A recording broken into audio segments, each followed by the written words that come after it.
Ukrainews լրատվականը շարունակում է աշխատանքն ուղիղ եթերում, ես Սոնա Թումանյանն եմ։ Մենք անջատում ենք աղմուկը, լրահոսի բոլոր թարմացումները ներկայացնում ամենօրյա ռեժիմով և հնարավորություն ենք տալիս ձեզ ընտրել լուրերի հենց ձեր հարթակը։ Հենց հիմա երեկվա իրադարձությունների ամփոփումը հենց այս ժամի համար Բագրատ arczepiskopos Գալստանյանը 2 ամսով կալանավորվեց։ Մեղադրանք է առաջադրվել ահաբեկչություն նախապատրաստելու, զանգվածային անկարգություններ հրահրելու հոդվածներով։ Դատարանը կալանքի որոշում է կայացրել նաև Գալստանյանի համակիրների նկատմամբ։ Բագրատ սրբազանին տեղափոխել են Երևան կենտրոն քրեակատարողական հիմնարկ հայտնել է նրա փաստաբանը։ Դիտենք ռեպորտաժը։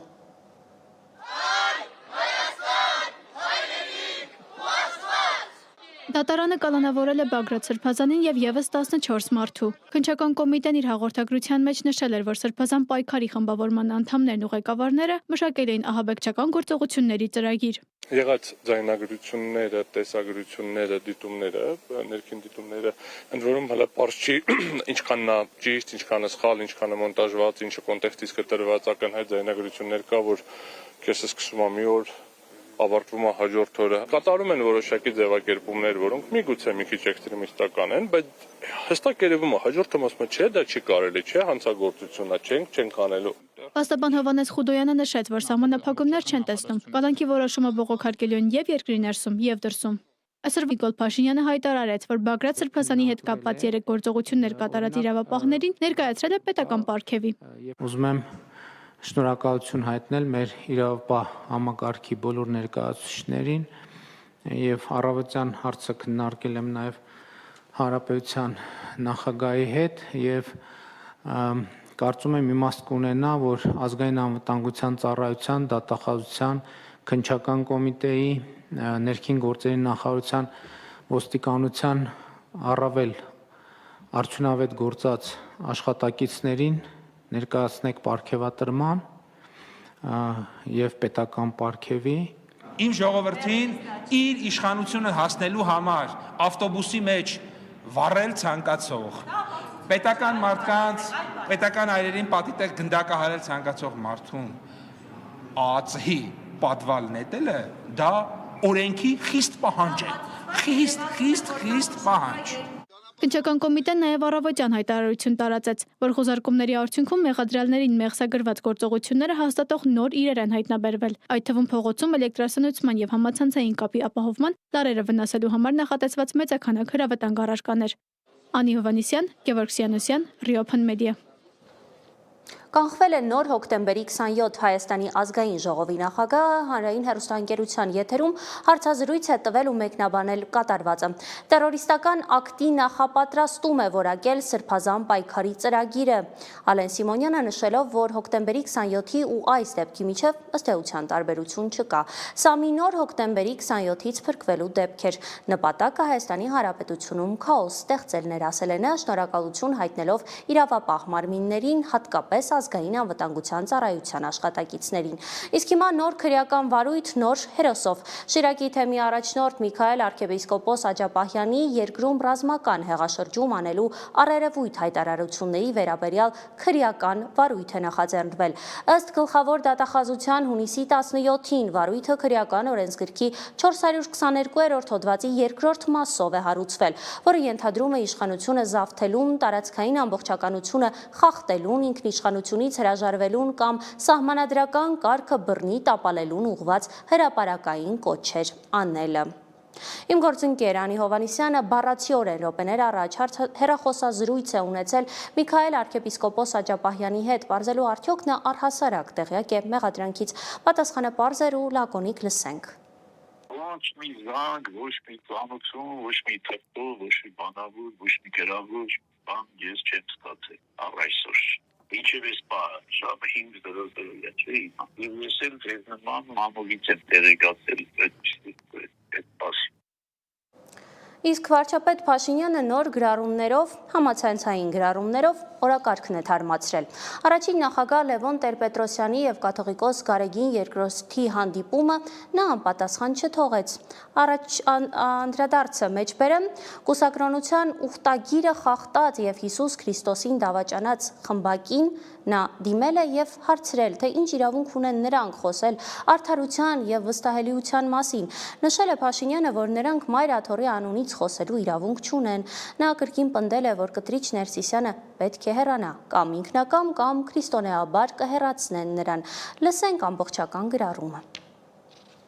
Դիմանկար Լևոն Տեր-Պետրոսյան, Հայաստանի Հանրապետության առաջին նախագահ։ Լինելով Խորհրդային Միության ՊԱԿ-ի, ԿԳԲ-ի հետ համագործակցող անձ, մամուլում ժամանակին եղել են դա ապացուցող հրապարակումներ։ 90-ականների սկզբին Հայաստանի անկախացման անխուսափելի գործընթացը ՊԱԿ-ի ազդեցությամբ գիտակցված առաջնորդել է դրա ռազմավարական անհնարինության ճանապարհով։ Հայաստանի անկախության առաջին տարիներից Հայաստանը վերեածել մարիոնետ պետության։ Ներքին կառավարման ոլորտում մշտապես դինելով իշխանության երկու խարիզմատիկ ներկայացուցիչների, պաշտպանության նախարար Վազգեն Սարգսյանի եւ ներքին գործերի նախարար Վանո Սիրադեղյանի ստվերում, հանրության հիմնական ընկալումն այն էր, որ Լևոնը Վանոյի ու Վազգենի մոտ նախագահ է աշխատում։ Որդեգրել է Վանո Սիրադեղյանին եւ Վազգեն Սարգսյանին միմյանց դեմ լարելու եւ նրանց բախումները հրահրելու մարտավարություն, որպես բաժանիր, որ տիրես բանաձևի իրագործում։ Այս գործելակերպի առանցքային նպատակը եղել է ինքնիշխանության եւ անկախության ջատագով Վանո Սիրադեղյանին եւ Վազգեն Սարգսյանին չեզոքացնելը, որպես իշխանության հնարավոր ժառանգորդների եւ նրանց դաշինքը թույլ չտալը։ Այս նպատակով Հայաստանի Հանրապետության ներքաղաքական կյանք է ներմուծել մարիոնետային գծի հետևորդ Ռ. Քոչարյանին եւ Ս. Սարգսյանին։ Աշխարհաքաղաքական զարգացումների բարդ շրջանում առաջնորդվելով հիմնականում անձնական վախով եւ անպատասխանատվությամբ հրաժարական է տվել նախագահի պաշտոնից, մինչ այդ երաշխավորելով, որ իրենից հետո երկրում կձևավորվի ոչ լեգիտիմ իշխանություն, որպես երաշխիք մարիոնետային պետության ռազմավարության շարունակության։ 2007 թվականից վերսկսել է քաղաքական գործունեությունը, ինչպես հետագայում պիտի պարզվեր լինելով Ս. Սարգսյանի եւ Ռ. Քոչարյանի հավատարիմ ընդդիմություն։ Քաղաքական գործունեության վերսկսման հիմնական նպատակը Հայաստանի շեղումը մարիոնետային պետության գծից թույլ չտալն էր։ Դրա առանցքային երաշխիքն այն էր, որ եւ ընդդիմության եւ իշխանության առաջնորդները այդ գծի հավատավոր հետևորդներն են։ 2008 թվականի մարտի 1-ի իրադարձությունների ժամանակ չի համարձակվել տնից դուրս գալ։ Այդ օրն իրեն այցելած կտրիչ Ներսիսյանին առանձնատան դարպասներից ներս չի թողել։ Մարտի լույս 2-ի գիշերը հանգիստ քնել է Հայաստանի մարիոնետային ռազմավարության շարունակությունը համարելով երաշխավորված։ Հիմնական հատկանիշները՝ վախկոտ է, կամ ազուր, կամ պատասխանատու, ունի մարիոնետային հակումներ։ Ծույլ է, հայհոյախոս, բամբասկոտ, նարցիսիստ, ամբարտավան, որևէ մարդու հետ իր շփումը օգտագործում է այդ մարդու դեմ, ատում է մարդկանց, զզվանքով է վերաբերում իր շրջապատի բոլոր այն մարդկանց, ովքեր խարիզմատիկ որևէ նշույլ ունեն, երջանիկ է զգում անդեմ, անողնաշար, անբան, կիսագրագետ եւ Վանո Սիրադեղյանի ասած, շատ կարդացած, քիչ հասկացած մարդկանց միջավայրում։ Լևոն Տեր-Պետրոսյանի գլխավորած Հայ ազգային կոնգրեսի փոխնախագահ Լևոն Զուրաբյանը արձագանքել է վարչապետի գրառմանը։ Կրկին լսենք։ Հայաստանի ղեկը գտնվում է տգետ ու չտես ամբարտավան ու շահամոլ պարկեշտության մասին պատկերացումից զուրկ եւ իշխանությունը կորցնելու հեռանկարից լրիվ խելագարված մի զույգի ձեռքերում, որն իր վախերը փարատելու եւ իշխանական վայելքը շարունակելու համար ոչնչի առաջ չի կանգնի, լինի դա Արցախի, թե Սյունիքի եւ հազարավոր կյանքերի զոհաբերումը, սահմանադրության, օրենքների, մարդու իրավունքների կոպտագույն խախտումները եւ օրինականության ոչնչացումը, թե մեր ազգային ինքնության ձևավորման հիմքում ընկած ցանկացած արժեքի պղծումը։ Ոչ ոք արդ ավելի մեծ հարված չի հասցրել մեր ժողովրդի անվտանգությանը, բարոյական արժեհամակարգին եւ դիմադրողականությանը, քան այս շնաբերան իմաստակների զույգը։ Նրանք շատ լավ հասկանում են, որ հայ առաքելական եկեղեցու մաքրության եւ ռուսական կայսրության լծից ազատվելու համար պայքարելու ցնդաբանություններով ժողովրդի տարբեր հատվածներին իրար դեմ հանելով, նրանք ջարդում են ազգային ամրության ողնաշարը, սերմանում պառակտություն եւ ատելություն, թուլացնում են հայ ազգի միաբանությունը հենց այն պահին, երբ աննախադեպ միջազգային փոթորիկներն ու հակամարտությունները սպառնում են ոչ ավել, ոչ պակաս հայոց պետականության գոյությանը։ Հայաստանը գարշելի այս զույգի կառավարումից ազատագրելը դարձել է հետևաբար ազգային անվտանգության ապահովման առաջնահերթ երաշխիքներից մեկը։ Վարչապետի խոսնակ Նազելի Բաղդասարյանն էլ Facebook-յան իր էջում գրառում է կատարել այն, որ որոշ արկածախնդիրներ փորձել են հասարակությանը մոլորեցնել վարչապետին վերագրվող կեղծ ձայնագրություն ստեղծելով։ Նման շինծու մեթոդներով հասարակությանը շեղելու եւ ապատեղեկատվություն տարածելու բոլոր փորձերը դատապարտված են, ցախողման նշել է նա։ Արհեստական բանականության ընձեռած հնարավորությունները սահմաններ չունեն։ ChatGPT-ն մեկի համար լավագույն ընկերը, մյուսն ամուսնուց է բաժանվում արհեստական բանականության պատճառով։ Երեխայի համար AI-ը փոխարինում է հայրիկին, բայց այն նաև կեղծիքների գեներացման ու տարածման գործիք է։ Երեկվանից քննարկվում է տարածված ձայնագրությունների իրական կամ ոչ իրական լինելը։ Սա ինչ-որ մեկի պլանի հաջողված արտացոլանքն է, թե արհեստական բանականության միջամտության հերթական արդյունքը։ Իսկ դուք ձեր ձայնը կլոնավորել փորձել եք։ Իմ գործընկեր Սիմոն Հովհաննիսյանը փորձարարական ռեպորտաժով կօգնի հասկանալ միջին վիճակագրական մարդը արհեստական բանականությամբ ինչ կեղծիքներ կարող է ստեղծել։ Վերջին շրջանում համացանցում հաճախ կարելի է հանդիպել տեսանյութեր, որոնք գեներացված են արհեստական բանականությամբ։ Այդ տեսանյութերի մի մասում հերոսները, կերպարները հավաքական վիրտուալ կերպարներ են, որոնց իրական կյանքում հնարավոր է չենք հանդիպի։ Իսկ որոշ տեսանյութերում կերպարներն իրական են, իրական մարդու դեմքի վրա է հավաքված եւ ձայնը նույնպես այդ մարդունն է։ If that doesn't get me on Strictly. Եկել ենք հասկանալու, թե ինչի է ընդունակ արհեստական բանականությունը, կարելի է արդյոք ձայնը գեներացնել ճշգրտությամբ։ Անշուշտ, դրա մեջ դժվար բան չկա։ Դժվար բանը կայանում է ոչ թե իմենը ձայնը կլոն անելու մեջ, որը շատ հեշտ է, այլ որ այդ կլոն արած ձայնը խոսանայից ոնց որ խոսում ես դու։ Այդ է շատ ավելի բարդ է։ Որպես օրինակ իմ ձայնը վերցրինք ռեպորտաժներիցս մեկից, հետո լրահոսից վերցրինք կարճ մի տեքստ ու արհեստական բանականությանը խնդրեցինք կարդալ դա հենց իմ ձայնով։ Որոշումն ընդունվել է կառավարության հունիսի 26-ի նիստում։ Այդպես օրինակ, տեսար ինքը այդ 26-ից սխալ կարդաց։ Այսինքն բաների վրա ավելի հեշտ կարաս հասկանաս, որ դա արհեստական բանականություն։ Այսինքն եթե իմ ձայնից շատ լինի, երկար ձայնագրություններ լինեն, ինքը կարող է իմ ձայնը իմ ակցենտով, իմ խոսելաձևով կրկնօրինակել։ Դե ես լցնեմ քո մի քանի ժամվա քո խոսքը, ինքը ավելի լավ քեզ կպատկերացնի ու շատ ավելի նման քեզ կանի, բնականաբար, քան ուղղակի մի վիդեոից կլոն անել։ Ստացվում է, որ արհեստական բանականությամբ մաքուր կարելի է գեներացնել թե ձայնը, թե պատկերը։ Ուղղակի հայերենի դեպքում մի քիչ կամ մի քանի ամսով հաշվի առնելով տեխնիկական զարգացման թափը մեր բախտը բերել է, որովհետև արհեստական բանականությունը հայերենով դեռ լավ չի կարողանում խոսելաձևն ու ոճը հստակ պատկերացնել։ Хочу спросить, правда ли, что у вас много двойников? Այս անգամ ոչ թե նամակ, այլ հայտարարություն, որը Սամվել Կարապետյանի պաշտպանության խորհուրդն է տարածել։ Ներկա իշխանություններին հաջողվեց հերոսներին, գեներալներին ամբողջ էլիտային դասել սևերի շարքում։ Լսենք ամբողջական տարբերակը։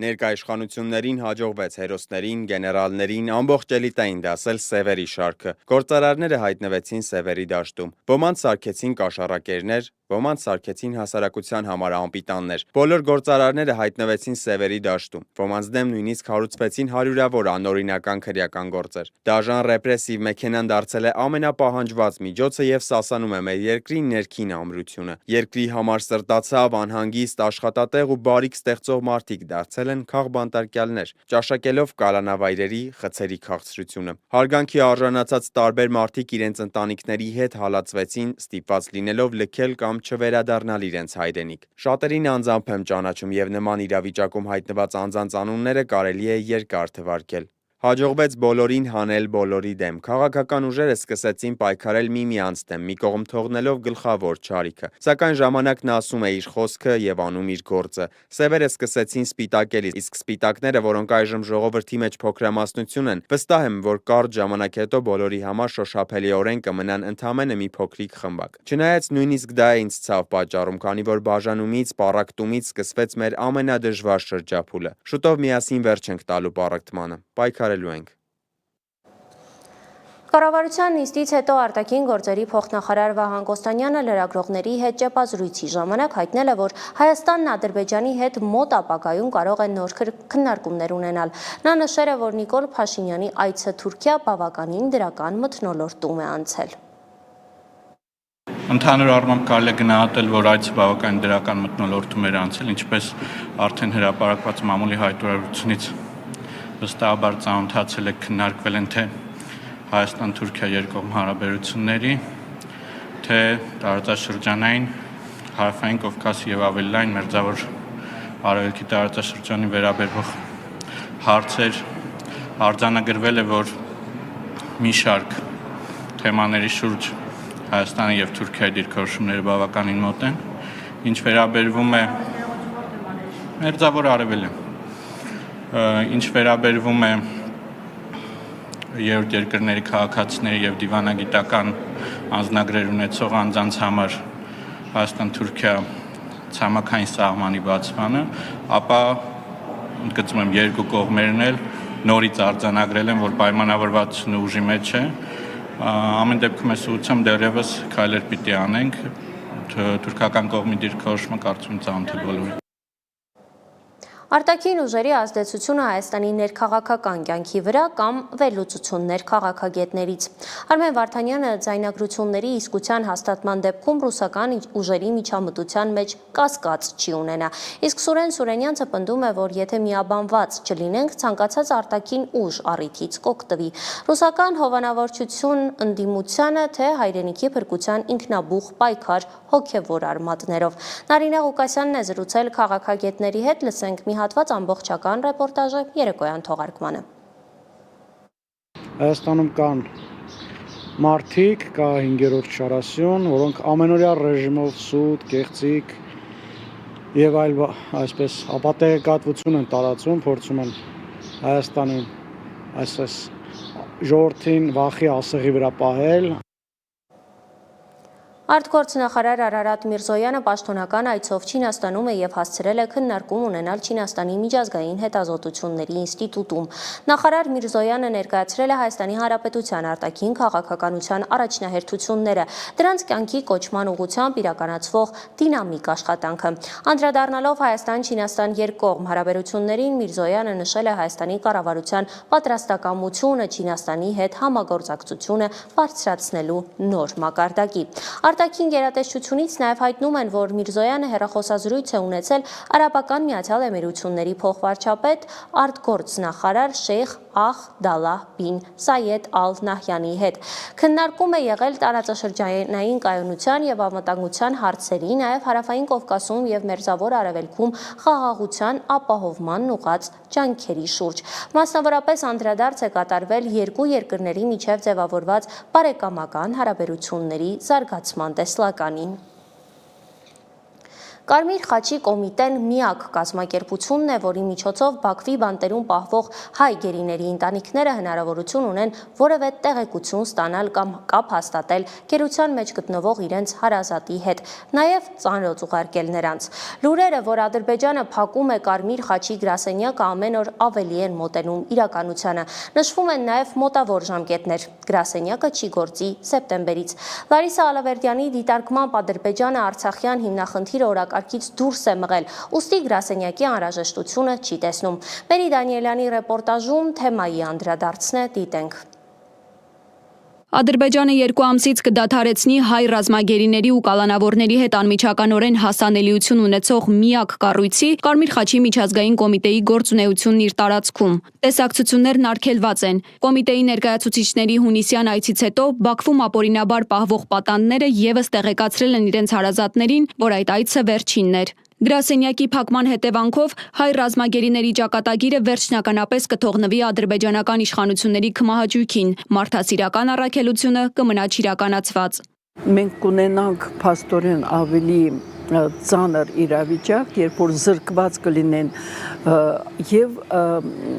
հարազատները, որովհետև հենց միջազգային Կարմիր խաչի միջոցով է այդ հեռախոսային կապը լինում եւ նամակագրությունը։ Հայաստանի առաջին մարդու իրավունքների պաշտպանը վստահեցնում է, թե Ադրբեջանը այս գրասենյակի առկայությունը կապում էր Արցախյան հիմնախնդրի հետ եւ հիմա համարելով, որ այս հարցը հանված է օրակարգից, որոշել է դադարեցնել գործունեությունը։ Լարիսա Ալավերդյանի խոսքով խնդրի լուծման տարբերակ է միջազգային կառույցներին դիմելը։ Անհրաժեշտ է ուղղակի դիմել, ես կարծում եմ դա պետք է անի Հայաստանի կառավարությունը, բայց եթե կառավարությունը չանի, դա պետք է անեն այլ սուբյեկտները, պետք է դիմեն Եվրոպայի միության եւ Եվրոպայի խորհրդի համապատասխան ինստիտուտներին, որովհետև եւ երկուսն էլ ունեն այնպիսի հաստատություններ, որոնք զբաղվում են մարդու իրավունքներով լայն համատեքստում։ Իսկ ինչպես պետք է այսուհետև պահպանվի կապը հայ պատանդների հետ։ Իրավապաշտպան Սիրանուշ Սահակյանի խոսքով փոխարինող միջոցներ միջազգային իրավունքում գոյություն ունեն։ Հայաստանի պարագայում դա իրավունքի պատվիրակման սկզբունքն է, այսինքն այցելուների կազմակերպում միջնորդ երկրի միջոցով։ Այն պետությունը, ում քաղաքացիները գտնվում են անազատության մեջ, չունի դիվանագիտական հյուպատոսական հարաբերություններ համապատասխան երկրի հետ, կարող է դիմել որևէ չեզոք երկրի, որը հավատարմագրված է, եւ խնդրել իր անունից իրացնել այդ իրավունքը։ Նշեմ, որ եթե Ադրբեջանը խոչընդոտներ առաջացնի այս իրավունքի իրացման առնչությամբ, սա դիտարկվում է կարևորագույն խախտում։ Սա կարող է խախտել ինչպես Հայաստանի Հանրապետության սուվերեն իրավունքները, այնպես էլ հայ պատանդների միջազգային կոնվենցիաներով նախատեսված իրավունքները։ Մի շարք հասարակական կազմակերպություններ այս հարցով դիմել են արտգործնախարարություն։ Կառույցը պատասխանել է, թե հարցը գտնվում է քննարկումների փուլում։ Կարմիր խաչի Հայաստանյան գրասենյակի հաղորդակցության ծրագրերի պատասխանատու Զառա Ամատունին մեծ զրույցում եւս նշեց, որ այս առումով դեռ տեղեկություն չկա։ Այս ֆактերին դեռ մենք չենք կարող որևէ բան ասել, որտեղ մենք երկխոսության մեջ ենք չանքների հետ, բայց որևէ հստակություն մենք չենք կարող հիմա տրամադրել։ Իրավապաշտպանը վստահեցնում է, որ Ադրբեջանը միջազգային մակարդակով գտնվում է որոշակի հաշվետվողականության ներքո։ Տվյալներ է ներկայացնում գերիների վերաբերյալ, բայց սա փոխարինող միջոց լինել չի կարող։ Տեղեկատվությունը տրամադրում է Ադրբեջանի իշխանությունը, ինչը կարող է կեղծված, փոփոխված լինել, իսկ Կարմիր խաչի միջազգային կոմիտեի պարագայում մենք ունենք անկախ անձինք, որոնք սեփական աչքերով դիտարկում են եւ իրենց անկողմնակալ օբյեկտիվ դիտարկումներն են ունենում խնդրի վերաբերյալ։ Հաստատված տվյալներով Ադրբեջանում առնվազն 23 հայ պատանդ կա, նրանցից 7-ն արդեն անցել է ձևական ու շինծու դատավարությունները եւ դատապարտվել։ Մերի Դանիելյան, Վարդան Պողոսյան, Reopen Media։ Վերջին մեկ օրվա ընթացքում 90 զոհ եւ 200 վիրավոր։ Իսրայելը հայտարարել է, որ Համասին ճնշելու համար է արվում այս ամենը, որպեսզի գերիներին ազատ արձակեն։ Հումանիտար խնդիրները գնալով սրվում են, բժշկական պարագաները չեն բավարարում այլևս եւ սղության խնդիր է առաջացել, քանի որ Իսրայելը թույլ չի տալիս Գազա մուտք գործի հումանիտար օգնություն առհասարակ։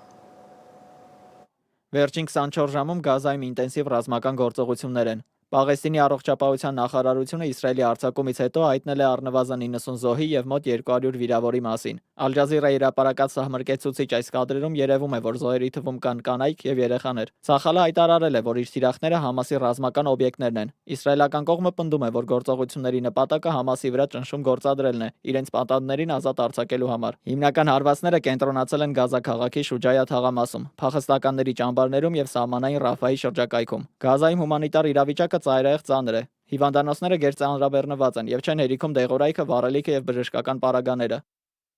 Առողջապահական եւ հումանիտար իրավիճակը Գազայում աղետալի է։ Օկուպացիայի պատճառով բժշկական պարագաներ չեն ներկրվում։ Հիվանդանոցները երկար ժամանակ չեն կարողանա շարունակել իրենց աշխատանքը այսպիսի լուրջ ճգնաժամի պայմաններում։ Գազայում սովի իրական վտանգ կա։ ՄԱԿ-ի բարենային համաշխարհային ծրագիրն է զգուշացնում։ Իսրայելը սահմանափակել է հումանիտար օգնության մուտքը Գազա։ Միացյալ Նահանգները եւ Եվրոմիությունը կոչ են անում հրադադար հաստատել։ ՄԱԿ-ի գլխավոր քարտուղարը դատապարտել է այն, որ քաղաքացիական զոհեր կան, պահանջել պահպանել միջազգային մարդասիրական իրավունքը։ Փորձագետները կարծում են, չնայած դիվանագիտական ջանքերին, խաղաղ կարգավորման հեռանկարը մնում է անորոշ։ Իդեպ Իսրայելը թիրախավորել է նաեւ արևմտյան ափի Ռամալա քաղաքի արակից քրիստոնեական գյուղերը, հրկիզելով տներ եւ մեքենաներ։ Դավիթ Գենջոյան, Reopen Media։ Զելինսկին նոր հաջողություններ ունի։ Դանիան կդառնա առաջին երկիրը, որի հետ Ուկրաինան կսկսի ընդհանուր պաշտպանական արտադրություն։ Միջազգային լրահոսը ռուս-ուկրաինական հակամարտության ֆոնին այս տեսքն ունի, իսկ հակառակ կողմում էլի արկեր, էլի վիրավորներ, ռազմական գործողությունները չեն դադարում։ Դոնեցկի մարզի Նովոսերգեևկա եւ Շևչենկո բնակավայրերը անցել են ռուսական ստորաբաժանումների վերահսկողության տակ։ Դաշնության պաշտպանության նախարարությունը հայտնել է, որ ուկրաինական զորքերի կորուստներն անցած մեկ կազմել են ավելի քան 1400 մարդ, իսկ ռուսական կողմը սեփական կորուստների թվին պետական գաղտնիքի պես է վերաբերվում, թվերը չեն հրապարակվում, իրադարձությունների շղթան մեկ տեսաշարով։ Այսօր ԱԹՍ-ներով համակարգված գրոհ է եղել Ուկրաինայի մի շարք մարզերի էներգետիկ օբյեկտների ուղղությամբ։ Ըստ ուկրաինական կողմի, այս հարձակումների նպատակը խափանելն է եղել երկրի էներգետիկ ցանցի աշխատանքը։ Չնայած հակաօդային պաշտպանության ուժերն աշխատել են հետ մղել հարվածները, համակարգը վնասներ է կրել, որոնց ծավալը դեռևս ճշտվում է։ Ռուսական հոբ ուժերը անցած 24 ժամում խոցել են 205 անօդաչու թռչող սարք։ Նախորդին Ուկրաինայի նախագահի հետ հանդիպումից հետո Դոնալդ Թրամփն ասել է, որ Զելինսկին ամենաշատը ցանկանում է ստանալ Patriot հոբ համակարգեր, սակայն դրանք շատ դժվար է ձեռք բերել, քանի որ իրենց էլ են դրանք պետք։ Պատերազմի 3-րդ տարում Ուկրաինան Դանիայի հետ մեկնարկում է ռազմական տեխնիկայի համատեղ արտադրություն իր տարածքում։ Զելինսկին հայտարարել է, որ Դանիան դառնում է առաջին պետությունը, որի հետ Կիևը զենքի մատակարարումից անցնում է համատեղ արտադրության, այս քայլը որակելով պատմական։ Իսկ ռուսական ռազմական գերատեսչությունը հայտարարել է լայնամասշտաբ զորավարժությունների մեկնարկի մասին։ Զորավարժությունների ներգրաված են հազարավոր զինծառայողներ, զրահտեխնիկա, ավիացիա եւ ռազմածովային ուժեր։ Զելինսկին եւ Եվրոպայի խորհրդի գլխավոր քարտուղար Ալեն Բերսեն Ստրասբուրգում ստորագրել են համաձայնագիր Ուկրաինայի դեմ ագրեսիայի հարցով հատուկ տրիբունալ ստեղծելու մասին։ Նպատակը Ռուսաստանի բարձրագույն ղեկավարությանը պատասխանատվության ենթարկելն է, ինչպես նշվում է փաստաթղթում անթիվ ռազմական հանցագործությունների համար։ ԱՄՆ նախագահ Դոնալդ Թրամփը չի բացառել, որ Վլադիմիր Պուտինը բացի Ուկրաինայից կարող է այլ տարածքային հավակնություններ ունենալ։ Հագայում կայացած ասուլիսի ժամանակ հնչեցված հարցին Թրամփը կարճ պատասխանել է. դա հնարավոր է։ Թրամփը ենթադրում է, որ Պուտինը իրականում ցանկանում է դուրս գալ ստեղծված իրավիճակից, Ուկրաինայի հետ հակամարտությունից։ Ինձ թվում է նա շփոթված է, նշել է Թրամփը եւ պատմել, որ մշտական կապ է պահպանում Մոսկվայի հետ։ Ըստ նրա, օրերս Պուտինն առաջարկել է օգնել Մերձավոր Արևելքում ճգնաժամի կարգավորման հարցում, ինչին Թրամփը պատասխանել է, որ նա նախ պետք է կարգավորի իր սեփական խնդիրները։ Ըստ նրա, Ուկրաինայում խաղաղության հասնելու բանակցություններն ավելի բարդ են, քան ինքը կարծում էր, իսկ նախագահ Պուտինն էլ ավելի բարդ։ Հաշտության գործընթացի մյուս մասնակցի Ուկրաինայի նախագահ Զելենսկու հետ գագաթնաժողովի շրջանակում հանդիպումը Թրամփը բնորոշել է լավ բառով։ Փակ դռների հետևում տեղի ունեցած Թրամփ-Զելենսկի զրույցը տևել է 50 րոպե։ Վլադիմիր Զելենսկին իր հերթին ԱՄՆ նախագահի հետ հանդիպումը անվանել է բովանդակային։ Թուրքիայի նախագահ Ռեջեփ Թայիպ Էրդողանը Հագայում կայացած ՆԱՏՕ-ի գագաթնաժողովից վերադառնալիս լրագրողներին հայտնել է, որ Դոնալդ Թրամփը պատրաստ է Թուրքիա ժամանել ռուս-ուկրաինական բանակցությունների համար, մեկ պայմանով, եթե այնտեղ լինի Վլադիմիր Պուտինը։ Դավիթ Գենջոյան, Reopen Media։ Սիրո քաղաքում ցավոք սիրո հեղեղներ չեն։ Փարիզում հեղեղվել են փողոցներ, 12-ամյա տղան մահացել է առվի մեջ ընկնելով։ Էլեկտրաէներգիայից զրկվել է գրեթե 100,000 տուն։ Հեղեղվել են մետրոյի կայարաններ, մի տղամարդ էլ մահացել է, երբ ամենագնաց վարելիս ծառը տապալվել է հենց նրա վրա։ Renews լրատվականի հաջորդ թողարկումը ժամը 21-ին է։ Հետևեք բազմալեզու լրատվությանը մեր սոցիալական հարթակներում։ Ես Սոնա Թումանյանն եմ, մինչև նոր հանդիպում։